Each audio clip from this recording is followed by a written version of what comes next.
వైజాగ్కు చెందిన ఓ యువకుడు కెనడాలోని తన గదిలో అనుమానాస్పదంగా స్థితిలో మృతి చెందాడు.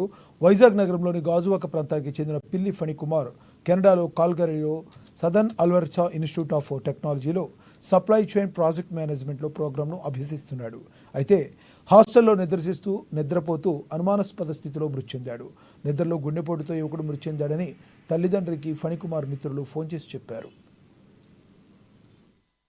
వాడు ఎంఎస్ చేయడానికని కెనడా వెళ్ళాడు సార్. కాల్గరీ ఊరు. అక్కడి నుంచి ఏమైంది, మొన్న ఆగస్టు 21న వెళ్ళాడు సార్. ఇప్పుడు మొన్న 4వ తారీఖున ఉదయం మాకు ఫోన్ వచ్చిందండి చనిపోయాడని. ఎలా చనిపోయాడో ఏంటో మాకు అర్థం కావట్లేదు సార్. దయచేసి మన ముఖ్యమంత్రి గారు, మీరు, మీ పత్రికలు, పవన్ కళ్యాణ్ గారు, లోకేష్ గారు సహకరించి, గవర్నమెంట్ తరపున నాకు సహకరించి మాకు మా అబ్బాయి బాడీని వచ్చి ఏర్పాటు చేస్తారని చాలా రిక్వెస్ట్ చేస్తున్నాను సార్. ప్రార్థిస్తున్నాను అందరినీ.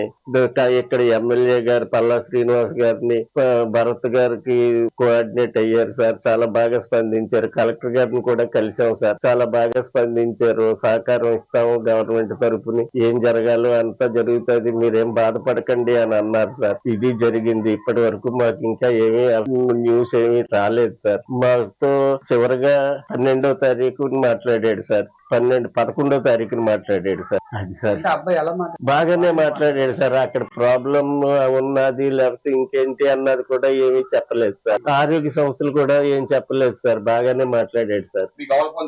అక్కడ వాళ్ళ రూమ్మేట్ ఫోన్ చేశాడు సార్. కదలట్లేదు. నేను ఇమ్మీడియట్ గా ఎమర్జెన్సీకి ఫోన్ చేశాను. అక్కడ ఎమర్జెన్సీ వాళ్ళు, అంబులెన్స్, పోలీసు, ఫైర్ వీళ్ళందరూ వచ్చారు. అక్కడ ఏదో సిపిఆర్ చేశారు. నో మోర్ అని డిక్లేర్ చేసి బాడీని వాళ్లే తీసుకెళ్లిపోయారు. మరి ఎక్కడికి తీసుకెళ్లారో తెలీదు.